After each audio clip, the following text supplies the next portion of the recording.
Hey, what is up, lovelies? It's Lynn, the Gacha Goblin, and I've finished the branch story for Rafayel, and we're going to be talking about it in this video. So if you don't want to get spoiled, please do go away from this video. Click elsewhere and come back to this video if you want to discuss all of the things that have happened in the branch story. So from this point on, it is no longer safe for you to be here. Okay, so initial opinions about the whole branch story itself. I actually very much enjoyed the story that we had with Rafayel, and you lovelies know that even though I do appreciate Rafayel, he is not my favorite.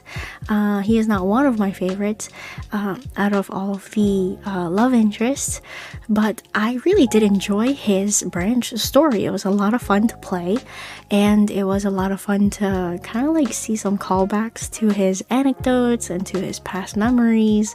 Yeah, I very much enjoyed all of it, and I am actually very happy to see almost a more serious side of Rafayel in this branch story itself.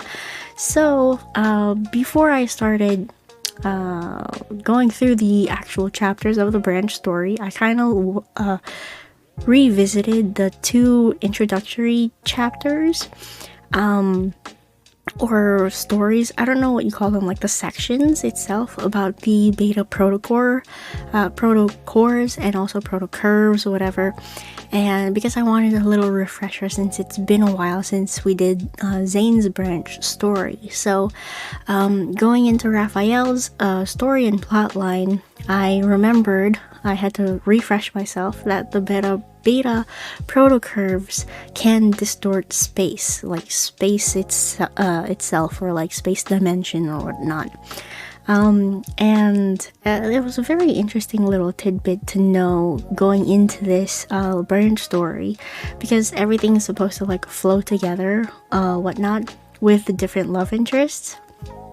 And I'm assuming that these branch stories are not happening in parallel to one another, but rather in their own separate timelines. That is what my guess is. However, when it comes to timelines, this game is kind of wonky. So if anybody has like any clarification on that, please leave it down in the comments down below. I would really appreciate it. But moving on, so as I was experiencing the story itself, I was really looking forward to meeting up with Rafayel since the last time we saw him was in the nest. And I was I was wondering if there was going to be any mention about what happened in the nest. But the whole like setting and the time frame of when this branch story happened was like 2 months after the MC comes out of the N109 zone. So it kind of felt like this is definitely not the first time that she's seen Rafayel after the N109 zone shenanigans happened. So it's probably not the first time that he's gonna mention the nest at all. So he doesn't actually mention it at all in the branch story, which is kind of frustrating in terms of like continuity of the story. It doesn't really flow quite well, in my opinion.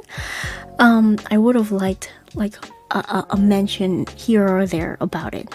However, I did really like the fact that he was an opera singer, that he was portraying the opera singer that he had in his, I can't really say previous life, but in a different iteration of himself before he meets the MC, basically, because he lives a very long, expanded life, right? So in the past, when he was hunting down people who were exploiting Lumerian like body parts and the Lumerian people, he was pretending to be an opera singer, and he is embodying that persona in this little like undercover mission that he's on with the MC, which is very fun, and I really enjoyed that. Before I'm making this video, I didn't have I forgot, honestly. I forgot to check whether or not the name that he used before was Yosef, but I think it was Yosef. So I'm just gonna say that it was Yosef.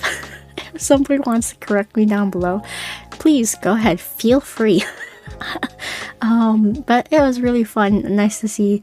It was nice to see have like a callback to the anecdote about that. And it was kind of strange that there was this like dialogue about him saying that he was like the nephew of Yosef, like distant nephew of Yosef.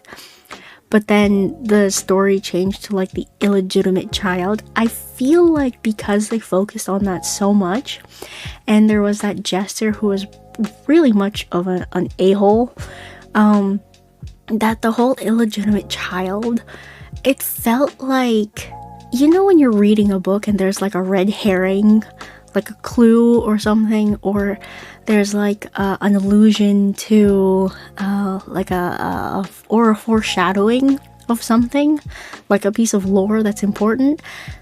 There was just so much focus on the illegitimate child thing in the in the branch story, that I feel like it might become something canon to Rafayel's story. Look, I don't know.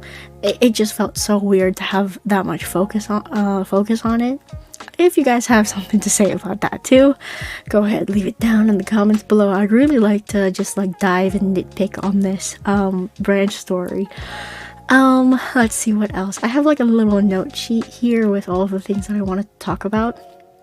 So like in the middle of the branch story where the MC kind of like realizes, oh, Rafayel's not here just to help me, he has like something in this to gain also. In my head I was like, this is totally like, he's here because it's something about Lemuria, it's something about like he needs something. And I'm kind of wondering if he's always like that, if he's always been like that, like he's only helping the MC because he also gets something out of it in return. I wanted to kind of like ask if you guys think that that's something that he does too. I could be very wrong, and I'm okay with being wrong about this. Again, I don't really follow Rafayel's lore as much as I do like Zayn's or Silas's, and also Xavier's. It's just that a lot of things in Rafayel's lore kind of confuses me, to be honest. The timeline of his lore is overall very confusing, so if I mix details up, I do really apologize. I've tried to like go back and like figure it out for myself, but it's very confusing. Hence why I haven't made a lore video on Rafayel. But yeah, so if anybody has any answers to that question, please leave it down in the comments. Overall, the vibe of the relationship between the MC and Rafayel in this branch story is by far my favorite dynamic between the two of them, in any like memory or in any anecdote that I've seen, or even 4-star, because I feel like Rafayel is more of the kind of like protector of the MC, which I really like seeing that side of him. I really do enjoy seeing Rafayel be more assertive and be more almost like the guard dog, even though the MC's pretending to be like the butler slash manager slash whatever girlfriend. I just enjoy seeing Rafayel take the lead on things, especially when they hop into the blue hole. Is it called the blue hole? I think so. Especially when they hop into the blue hole, when he kind of like kisses her, gives her like the power to breathe underwater, and kind of like leads her because he's in his element basically. It's so exciting to see that side of Rafayel, and it's probably my favorite, or maybe that's why he's like that. Just I'm having thoughts run out of my mouth right now, but maybe he's kind of odd and an oddball outside of the water, because he's like that quote, you know, like a fish out of water. They're kind of, you know, not in their element, of course. They're kind of odd, so maybe that's why Rafayel comes off as a very odd character to me. Not to say that he's a bad character in any way, shape, or form, but he's just very unique. Oh, and it's so funny that people were making comparisons between Rafayel and Howl's Moving Castle. That was something I never thought of before, and I'm a huge fan of Howl. But I totally see it. I totally see it. That's just a side note. That has nothing to do with the branch story. But continuing on with the branch story itself, Maxwell colluding with Ever. Like, I knew Ever had to come up at some point in this branch story. I was just waiting. I was also very curious if we were going to see that other guy that we met in Zane's branch story, but I guess it makes sense that he's in that branch story and not this one because he was like an old classmate of Zane's back then. So, very interesting that there were like these two faceless lackeys from Ever that were just colluding with Maxwell. And they were saying that, oh, our big boss can't come in, so he sent both of us or whatever. Now I'm really curious about who the big boss of Ever is. Yeah, so there's that, and I mean, Maxwell is colluding with Ever, but not completely because he's not willing to give up the island to Ever, and Ever knows that there is something special about the island. They know probably that it has roots and has ties to Lemuria, which is very interesting because, what was the other group that Ever took control over? Oh my god, I'm drawing a blank here, guys. It's the one that Rafayel killed the leader inadvertently killed the leader in the main story. It's how the MC meets Rafayel. Oh my god, what's the name of that group? Oh, I'm drawing a blank. It's fine. You guys will fill me in, or I'll put it in the editing video. But yeah, so like that guy before, he was like the CEO of a smaller company that was overtaken by Ever, like it was bought up by Ever. But they were focusing on biological enhancements and cures using Lemurian technology and basically bio parts like blood and scales and whatnot. So I'm not surprised that Ever would be interested in the island where the blue hole is just because of all of that shenanigans.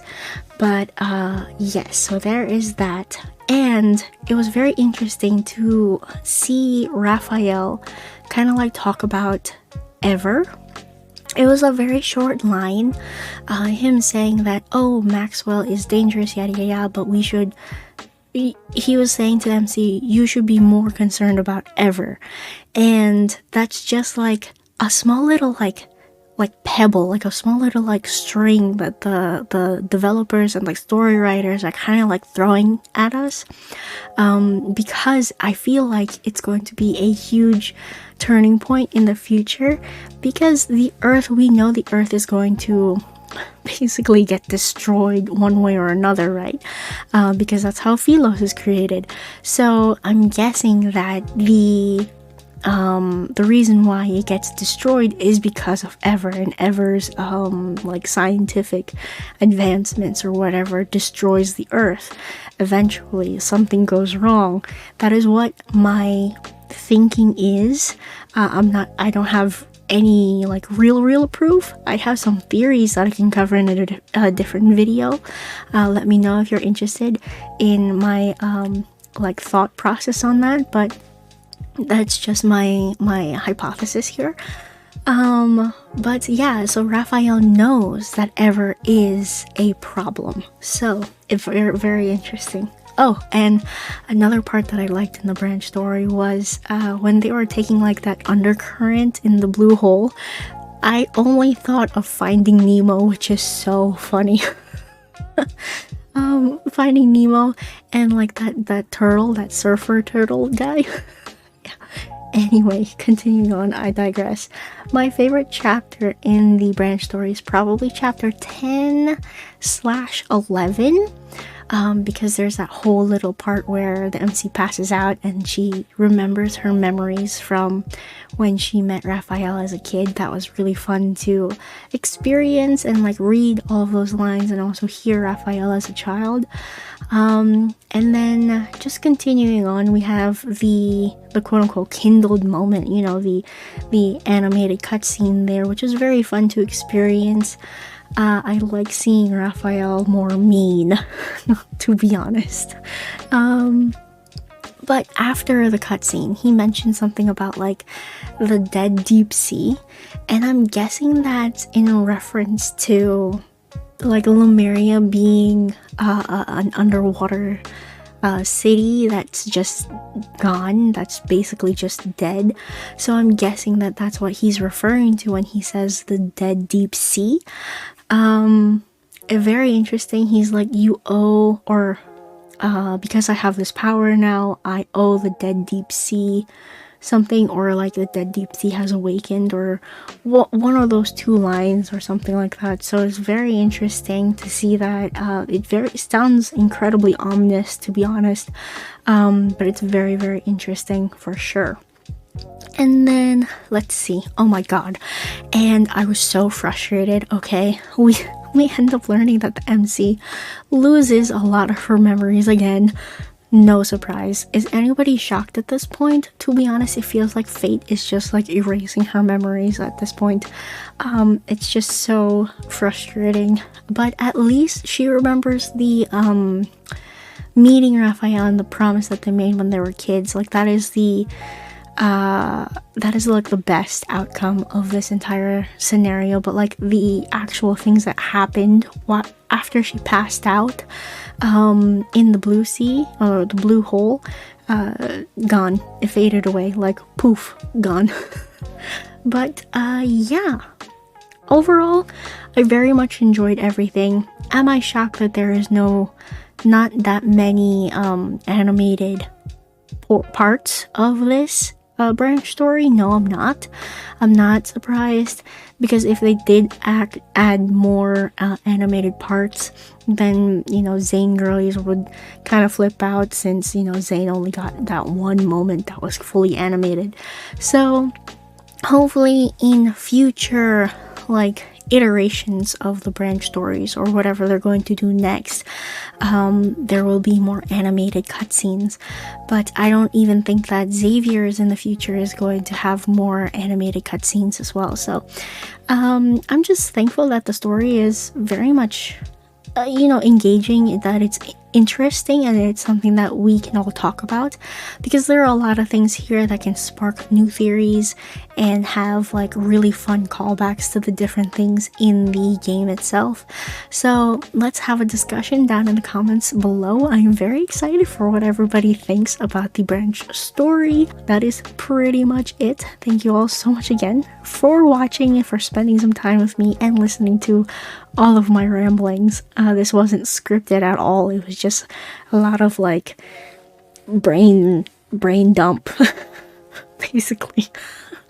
But yeah, I am like exhausted, so I'm just gonna let's end it here, and I will see you guys in the next video. Thank you all so much for watching. I'm Lynn, the Gacha Goblin, and bye bye now.